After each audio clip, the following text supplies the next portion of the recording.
नमस्कार, स्वागत है आप सभी का। मैं हूं माधवी पांडे, आपके साथ बढ़ते हैं खबरों की तरफ। ताज नगरी आगरा में कानून व्यवस्था एक बार फिर सवालिया निशान पे आ चुकी है। थाना हरिपर्वत क्षेत्र के शाह मार्केट के बाहर भारतीय जनता पार्टी के नेता सुमित दिवाकर पर जानलेवा हमला हुआ है। सोहेल नामक व्यक्ति ने अपने दो साथियों के साथ मिलकर सुमित दिवाकर पर गोली चला दी है। इस हमले में बीजेपी नेता बाल बाल बच गए हैं, लेकिन उनके कान और हाथ में गंभीर चोटें आई हैं। घायल सुमित दिवाकर भारतीय जनता पार्टी के संयोजक और कार्य निर्माण विभाग के नियुक्त हैं। पुलिस को दिए गए बयान में बताया गया है कि यह हमला एक पुराने विवाद का कारण है और उन्होंने बताया कि मुस्तफ़ा क्वार्टर का रहने वाला चांद दो पक्षों के बीच हुए एक झगड़े में कराए गए समझौते से नाराज था। चांद से इसी में अपने रिश्तेदार सोहेल, शाहरुख और राजा से मिलकर उन पर जानलेवा हमला करवाया गया है और इस घटना को अंजाम दिया गया है। की जानकारी 11:30 बजे के आसपास के बता रहे हैं। शाह मार्केट में एक सुमित दिवाकर जी, इनके ऊपर गोली चलाने की सूचना प्राप्त हुई। तत्काल पुलिस यहाँ पहुंची, एसीपी, एडीसीपी सिटी सब यहाँ पहुंचे और प्रथम दृष्टया ये है कि गोली इनके कान को छू के निकल गई और इनको तत्काल अस्पताल में लाया गया है। इनका इलाज चल रहा है। यहाँ 3 लोग बताए जा रहे हैं जिनके लिए टीमें निकाल दी गई हैं और तत्काल उनकी अरेस्टिंग करके आगे की विधिक कार्रवाई सुनिश्चित कराई गई। मथुरा में आज सैकड़ों किसानों ने अपनी समस्याओं को लेकर जिला मुख्यालय पर जोरदार प्रदर्शन किया और जिला अधिकारी को 11 सूत्रीय मांग पत्र सौंपा है। प्रदर्शन का नेतृत्व भारतीय किसान यूनियन यानी भानु के जिला अध्यक्ष देवेंद्र पहलवान ने किया है। किसान ट्रैक्टर ट्रॉलियों के साथ विभिन्न इलाकों से कलेक्ट्रेट पहुंचे और प्रशासन के खिलाफ जमकर नारेबाजी भी की गई। किसानों ने तहसील स्तर पर व्याप्त भ्रष्टाचार, डीएपी और यूरिया खाद की किल्लत, खेतों में जल भराव, सिंचाई की समस्याओं सहित कई मुद्दों को लेकर ज्ञापन सौंपते हुए कहा कि यदि एक सप्ताह में समस्याओं का समाधान नहीं हुआ तो वह उग्र धरना प्रदर्शन करेंगे। किसानों का आरोप है कि खाद्य वितरण में भारी अनियमितताएं और कालाबाजारी हो रही है और कई जगह किसानों को घंटों लाइनों में लगने के बाद भी खाद्य सामग्री नहीं मिल रही है। भारतीय किसान यूनियन के नेताओं ने प्रशासनिक अधिकारियों पर मिलीभगत का आरोप लगाते हुए कहा कि जिम्मेदार अधिकारियों की लापरवाही के कारण किसानों को समय पर खाद्य नहीं मिल पा रहा है, जिससे फसलें प्रभावित हो रही हैं। और देवेंद्र पहलवान ने कहा कि आज जिले का किसान खाद और जल भराव की समस्या से बेहद परेशान है।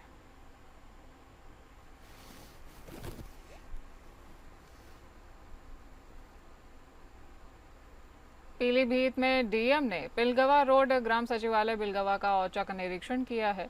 मधौ टांडा रोड सड़ा नाला पर अत्यधिक वर्षा का पानी आ जाने के कारण आवागमन ठप हो गया है। उन्होंने अधिशासी अभियंता लोक निर्माण को निर्देश दिया है कि आवागमन व्यवस्था कराना सुनिश्चित किया जाए तथा निर्माणाधीन पुलिया निर्माण कार्य को जल्द पूर्ण कराना सुनिश्चित किया जाए। जिलाधिकारी ने जल निकासी की समस्या का स्थायी समाधान कराने हेतु आवश्यक कार्यवाही करने के निर्देश दिए हैं। इसके साथ ही उन्होंने ग्राम सचिवालय बिलगवा का निरीक्षण किया है और ग्राम सचिवालय अवैध रूप से ग्रामीणों द्वारा ट्रॉली, ट्रैक्टर व कृषि उपकरण वहां पर खड़े हैं। उन्होंने ग्राम सचिवालय में खड़े वाहनों को हटवाने हेतु खंड विकास अधिकारी को भी निर्देशित किया है।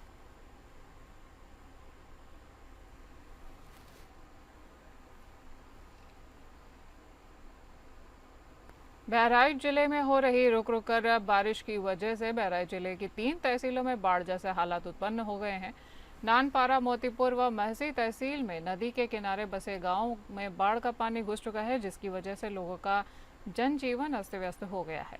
मोतीपुर के जंगल गुलरिया और महसी तहसील की जानकी नगर गांव बाढ़ के पानी से घिर चुका है। हालांकि बाढ़ग्रस्त इलाके में रहने वाले लोगों के लिए सुरक्षित आश्रय स्थल बनाए गए हैं। जिलाधिकारी अक्षय त्रिपाठी ने बताया कि लगातार अधीनस्थ अधिकारियों को दिशा निर्देश दिया जा रहा है और खुद डीएम महसी इलाके में भ्रमण कर बाढ़ पीड़ितों की स्थिति का जायजा ले रहे हैं। आपको बता दें कि इन इलाकों में रहने वाले लोगों की फसल, घर, खेत सब कुछ इस बाढ़ की वजह से प्रभावित हो चुका है और मुख्यमंत्री योगी आदित्यनाथ ने भी उच्च अधिकारियों को इस बाढ़ की स्थिति पर पल पल नजर बनाए रखने के निर्देश दिए हैं। इसी क्रम में जिला में सभी जगहों पर बाढ़ की मॉनिटरिंग की जा रही है।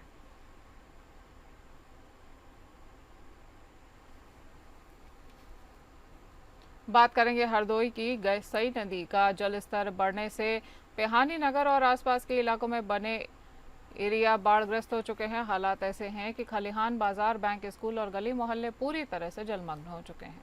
लेकिन हैरत की बात यह है कि क्षेत्रीय विधायक से लेकर अन्य जनप्रतिनिधियों ने अभी तक कोई थाह नहीं ली है, बाढ़ पीड़ितों की कोई सुध नहीं ले रहा है। वहीं समाज सेवी व बाबा मैरिज हॉल संचालक जोगराज सिंह ने अपने मैरिज हॉल में स्थापित बाढ़ शरणालय में लोगों को शरण दी है। वितरित बाढ़ पीड़ितों को वहां पे भोजन भी दिया जा रहा है। जिलाधिकारी अनुनय झा ने बाढ़ प्रभावित क्षेत्रों का निरीक्षण कर राहत कार्यों के लिए दिया आवश्यक निर्देश। इसके आगे डीएम ने बाढ़ से प्रभावित लोगों के हुए नुकसान का मुआवजा देने के निर्देश भी दिए हैं। बाढ़ प्रभावित क्षेत्र में विद्युत सप्लाई ठप हो चुकी है। वहीं जिलाधिकारी ने जलस्तर घटते ही तत्काल बिजली व्यवस्था सुचारू करने के भी निर्देश दिए हैं। जो उचित मुआवजा होता है आपदा प्रबंधन के अंतर्गत, वो हमने आइडेंटिफाई करने के लिए हमने तहसील की टीम को, एसडीएम साहब और तहसीलदार को कहा है कि जिनका भी क्षतिग्रस्त हुआ है घर या कोई भी सामान या अगर पशु की हानि हुई है तो उचित मुआवजा और त्वरित गति से उनको दिलाया जाए। इसके अतिरिक्त राहत किट्स भी हमारे पास वितरण के लिए अवेलेबल हैं। वो भी हमने कहा है कि कल सुबह से उसको बाढ़ शरणालयों में और गाँव में उसको दिया जाए। हम ये भी अनुरोध कर रहे हैं आप सभी के माध्यम से कि अभी क्योंकि जल स्तर बढ़ा हुआ है तो रात बेरात अनावश्यक कहीं ना निकले। अगर कोई भी समस्या आती है तो तत्काल संबंधित एसडीएम साहब को या हमको ज़िले में अवगत कराएं, हम उसका निराकरण करने का पूरा प्रयास करेंगे। सोनभद्र में स्वास्थ्य सेवाओं पर बड़ा सवाल खड़ा करने वाली 2 घटनाएं प्रकाश में आई हैं। अलग अलग निजी अस्पतालों में इलाज के दौरान लापरवाही के चलते 2 मरीजों की मौत हो गई है। पहला मामला रॉबर्ट्सगंज के सहारा अस्पताल का है, जहां डॉक्टर की गैर मौजूदगी में अनट्रेंड स्टाफ से ब्लड चढ़ाया गया, जिससे महिला की हालत बिगड़ गई और उसकी मौत हो गई। वहीं दूसरा मामला कोन थाना क्षेत्र के भारत अस्पताल का है, जहां इलाज के दौरान इंजेक्शन लगते ही बच्चे की मौत हो गई। इन घटनाओं से आक्रोशित परिजनों ने अस्पतालों के बाहर हंगामा किया है। फिलहाल स्वास्थ्य विभाग की टीम जांच में जुट गई है और जिम्मेदारों पर कार्यवाही भी की जा रही है।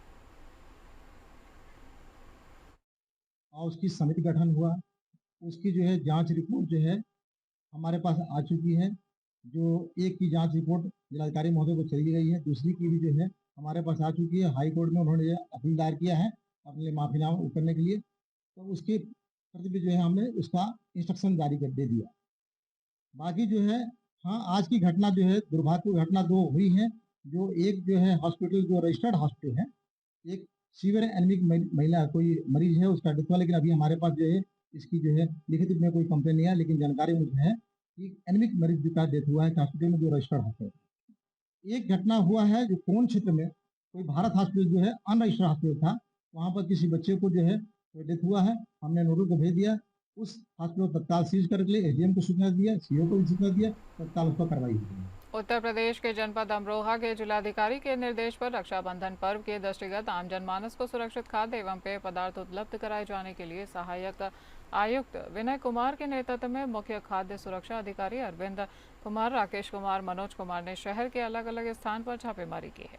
छापेमारी में मिलावटखोरी करने वालों में हड़कंप मच गया है। वहीं एक रसगुल्ला कारोबारी फैक्ट्री में ताला लगाकर वहां से फरार हो गया। बता दें कि गजरौला के नवादा रोड मोहल्ला सुल्तान नगर पूर्वी गुड्डू खान की पनीर निर्माण इकाई पर छापा मारकर दूध आरा रोड छेना रसगुल्ला का नमूना भर सैंपल को भेजा गया है। वहीं टीटू सिंह का रसगुल्ला फैक्ट्री से मिश्रित दूध और मिल्क क्रीम के 2 नमूने भी लिए गए। नासिर रसगुल्ला निर्माण केंद्र पर छापेमारी कर खाद्य कारोबार करता नासिर की रसगुल्ला फैक्ट्री से छेना रसगुल्ला एवं मिश्रित दूध के 2 नमूने के सैंपल भर के भेजे गए हैं। खाद्य विभाग लगातार एक्शन मोड में।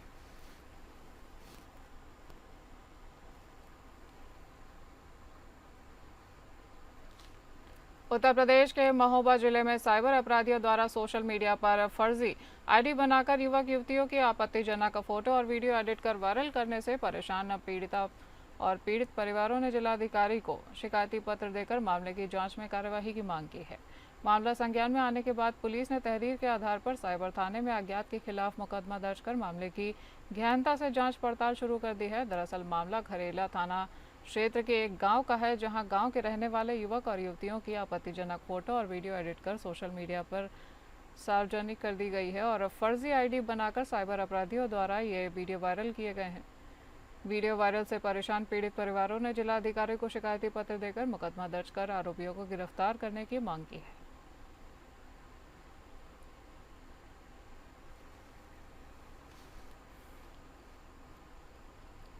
फर्रुखाबाद के काशीराम कॉलोनी में भ्रष्टाचार का जीता जागता नमूना देखने को मिला है। महज 12 सालों में ही ये पूरी कॉलोनी जर्जर होकर खंडहर हो चुकी है। आलम यह है कि यहाँ रहने वाले लोग हर पल मौत के साए में जीने को मजबूर हो चुके हैं। साल 2010 में सूबे की निवर्तमान मुख्यमंत्री मायावती ने काशीराम योजना के तहत कॉलोनियां बनवाकर गरीबों के रहने की व्यवस्था कर रही थी, लेकिन अभी 12 साल भी नहीं हुए हैं कि कॉलोनी पूरी तरह से जर्जर हो चुकी है। छज्जे गिर रहे हैं, छत की सरिया और गिट्टियां गिरकर छत को कमजोर कर रही हैं। काशीराम कॉलोनियों के मकान लगभग खंडहर बन चुके हैं। दीवारों में दरारें आ गई हैं और बिजली के तार लटक रहे हैं और पानी निकासी सही से नहीं हो पा रही है, जिससे मच्छर जनित बीमारियां फैलने का डर भी बना हुआ है। कई परिवार सुरक्षित जीवन जीने के लिए कॉलोनियों को छोड़ चुके हैं।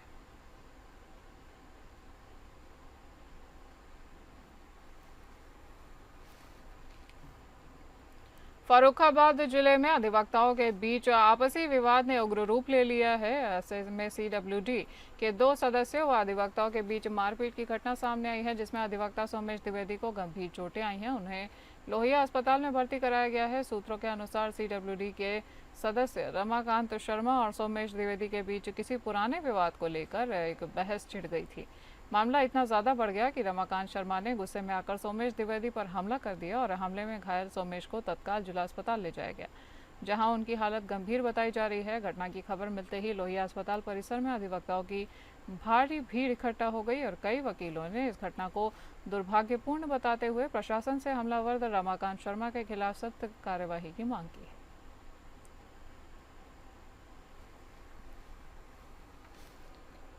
मथुरा में राज्य कर विभाग में तैनात डिप्टी कमिश्नर पर महिला सहकर्मी ने यौन शोषण के गंभीर आरोप लगाए हैं। पीड़िता ने उच्च अधिकारियों को लिखित शिकायत देकर बताया कि आरोपी ने कई बार उसे मानसिक और शारीरिक रूप से प्रताड़ित किया है। शिकायत मिलने के बाद विभागीय स्तर पर जांच समिति का गठन किया गया है। जांच में आरोपी डिप्टी कमिश्नर के खिलाफ लगाए गए आरोप सही पाए गए हैं, जिसके बाद उन्हें तत्काल प्रभाव से निलंबित कर दिया गया है। मामले में नया मोड़ तब आया जब जांच समिति की भूमिका पर भी सवाल उठने लगा। आरोप है कि समिति ने प्रारंभिक दौर में लापरवाही बरती और आरोपी अधिकारी को बचाने का प्रयत्न किया। इस पर उच्च अधिकारियों ने सख्त रुख अपनाते हुए समिति के सभी 6 सदस्यों को निलंबित कर दिया है। मामले की पुनः जांच एक नई टीम को सौंपी जाएगी, ताकि पूरे घटनाक्रम की पारदर्शी तरीके से जांच हो सके और दोषियों के खिलाफ सख्त कार्यवाही की जा सके। महिला जो है राज्य कर अधिकारी हैं श्रीमती ज्योति अग्निहोत्री, इनके द्वारा अपने डीसी जो डिप्टी कमिश्नर हैं उनके ऊपर लैंगिक उत्पीड़न का आरोप लगाया गया है। तो उन्होंने 28 को शिकायत किया था, जिसकी हम लोगों ने विशाखा समिति से जांच कराया है और वो जांच रिपोर्ट भेजी गई थी शासन में। तो शासन ने पाया कि इन लोगों ने जो है सही रिपोर्ट नहीं दिया है, जो है अधिकारी को कमलेश कुमार पांडे को बचाने का प्रयास इन लोगों ने किया, इसलिए जो है इन लोगों के विरुद्ध भी कार्रवाई हुई है। तो 6 सदस्य और 1 कमलेश पांडे जिनके ऊपर शिकायत, तो इससे 7 अधिकारी जो है निलंबित किए गए। उत्तर प्रदेश के औरैया के जैतापुर गांव में कमरे की कच्ची छत ढहने से अंदर सो रहे 3 लोग मलबे में दब चुके हैं। सूचना पर पहुंची कोतवाली पुलिस और दमकल कर्मियों ने रेस्क्यू कर मलबे में दबे लोगों को बाहर निकाला। परिजनों और पुलिस ने घायलों को जिला अस्पताल में भर्ती कराया है, जहां डॉक्टरों ने तीनों को मृत घोषित कर दिया है। हादसे के वक्त घर के कच्चे कमरे में अपनी 2 मासूम नातिनों के साथ एक बुजुर्ग महिला सो रही थी। घटना में 11 वर्षीय मुस्कान, 9 वर्षीय ईशानी के साथ उनकी 70 वर्षीय दादी रामवती की मौत हो गई है। तीनों लोग की मौत से परिवार में कोहराम मचा हुआ है।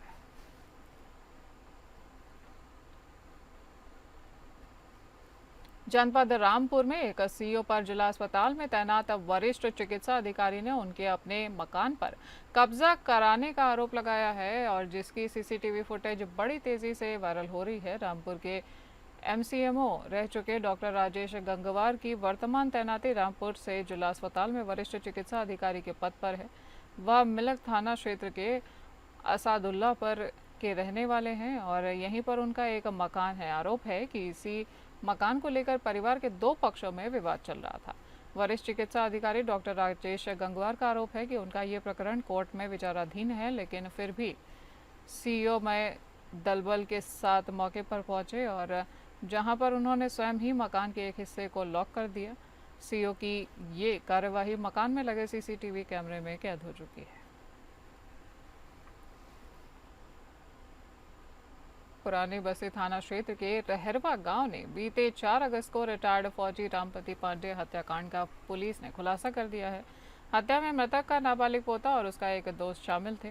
मोबाइल फोन न दिलाने पर दोनों ने मिलकर इस हत्याकांड को अंजाम दिया है। पोते ने जब दादा से मोबाइल खरीदने के लिए पैसों की डिमांड की तो दोनों में झगड़ा शुरू हो गया और इसी दौरान पोते ने लोहे के रॉड से उसके दोस्त ने ईंट से मारकर अपने दादा को मौत के घाट उतार दिया है। बता दें कि रिटायर्ड फौजी रामपति पांडे किराए के मकान में अपने पोते के साथ किराए पे रहते थे और पैसों को लेकर अक्सर पोता उनसे मारपीट करता रहता था। घटना के दिन पोते ने मोबाइल फ़ोन खरीदने के लिए पैसों की मांग की थी और दादा के इनकार करने पर उसकी मौत हो गई, लेकिन पोते का दोस्त अजहरुद्दीन भी घटना के समय मौके पर ही मौजूद था। उसने भी ईंट से उन पर प्रहार किया और पिटाई के बाद रिटायर्ड फौजी रामपति पांडे की मौत हो गई है। कमरे और बिस्तर से खून बिखरे हुए थे और पुलिस को गुमराह करने के लिए पोते ने ही पुलिस को कहानी बताई और पुलिस ने बताया कि वो घर से बाहर था। जब वो घर आया तो उसके दादा कमरे में लहूलुहान मिले। पुलिस ने शव को कब्जे में लेकर जांच शुरू कर दी है।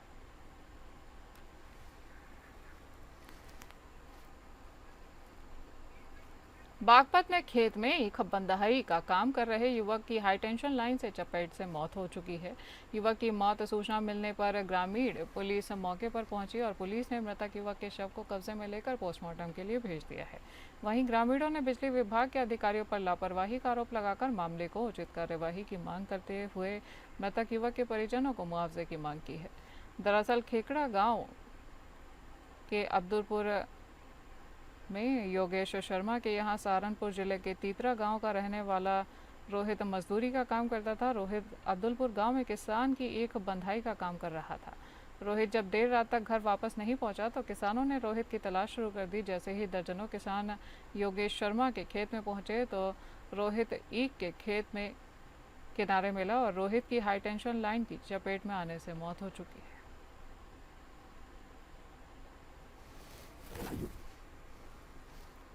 उत्तर प्रदेश के कौशाम्बी जिले के सैनी कोतवाली क्षेत्र के केसरिया गांव से एक 20 वर्षीय युवती पिछले 8 दिनों से लापता है।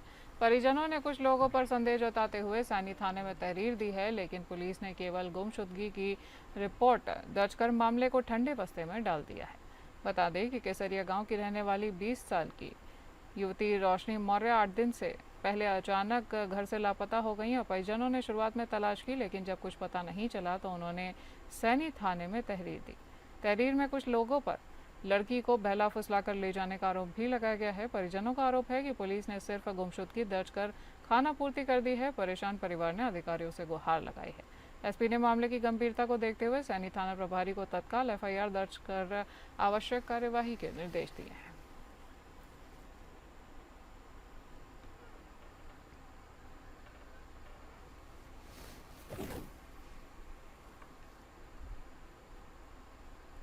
मथुरा के राया क्षेत्र में नहर के पास एक शव मिलने से हड़कंप मच गया है। नहर किनारे 35 वर्षीय अज्ञात महिला का शव मिला है। शव चादर में लिपटा हुआ था। ग्रामीणों ने नहर किनारे जब शव देखा तो तत्काल स्थानीय पुलिस को सूचित किया।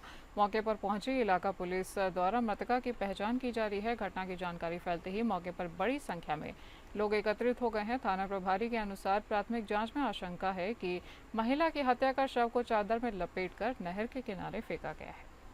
फिलहाल शव को पोस्टमार्टम के लिए भेज दिया गया है और पहचान सुनिश्चित करने के लिए मृतका की तस्वीर सोशल मीडिया पर प्रसारित की जा रही है।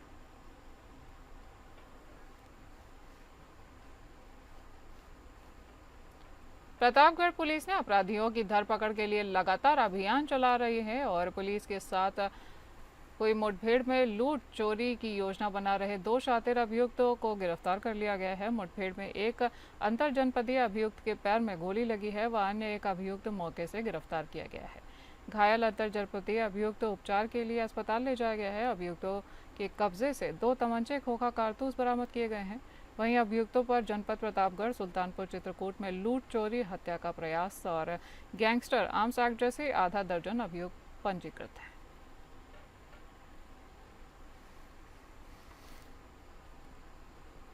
बुलंदशहर के कोतवाली शिकारपुर इलाके में देर रात एक लूट की घटना में वांछित चल रहे बदमाश थे। शिकारपुर पुलिस और स्वाट टीम की चेकिंग के दौरान मुठभेड़ हो गई है। मुठभेड़ में पुलिस और बदमाश के बीच कई राउंड की फायरिंग हुई है।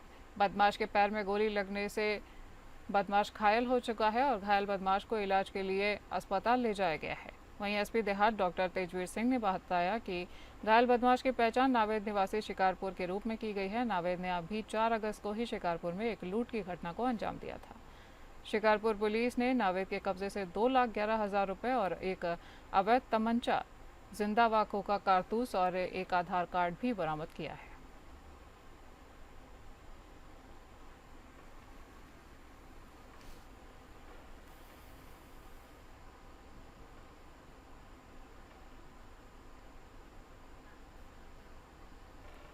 उत्तर प्रदेश के हमीरपुर जिले में एक बीती रात पुलिस दुष्कर्म आरोपी को पकड़ने गई थी और घेराबंदी के दौरान आरोपी ने पुलिस पर फायरिंग कर दी है।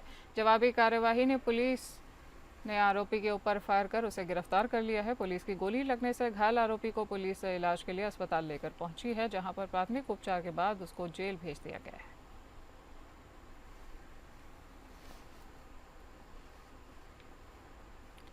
सीतापुर में पत्रकार राघवेंद्र बाजपेयी हत्याकांड के 2 शूटर्स को एसटीएफ ने मुठभेड़ में मार गिराया है। एसपी अंकुर अग्रवाल ने बताया कि पुलिस टीम पिसावा इलाके में चेकिंग अभियान में बाइक सवार 2 शूटर्स को पकड़ा गया है। बाइक सवार 2 शूटर्स को रोकने की कोशिश की गई, लेकिन शूटरों ने फायरिंग कर दी और जवाबी कार्यवाही में दोनों शूटर्स को गोली लग गई है। दोनों को जिला अस्पताल ले जाया गया है, जहाँ डॉक्टरों ने उन्हें मृत घोषित कर दिया है। बदमाशों की पहचान राजू उर्फ रिजवान और संजय उर्फ अकील खान के रूप में की जा रही है। दोनों सगे भाई थे।